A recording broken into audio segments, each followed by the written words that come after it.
این خبری این سفر آسمانی بعد این غمگینی ها بود، چون که ابو طالب مرگش خودش یک مصیبت، کافر مردنش یک مصیبتی دیگر.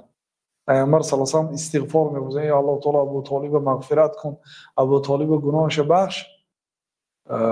الله تعالی گفت که اگر 70 مراتب استغفار پرسی هم الله تعالی نمیبخشد. گفت پیامبر صلی الله علیه و با وجود همین آیات نازل شدن هم استغفار پرسیدن میگرفتن، میگفتن که آخر الله تعالی استغفار نپرس نگفت کو نمیبخشد، 70 بار استغفار پرسی هم نمیبخشد. گفت من نکن از استغفار پرسیدن، گفته استغفار رو دوام میدادم.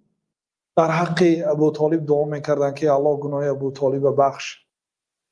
بعد الله تعالی آیات نازل کرد که ما کان للنبی والذین آمنوا و یستغفروا للمشرکین. برای پیغمبر و برای مؤمن ها اجازت نیست که در حق مشرکا استغفار پرسند.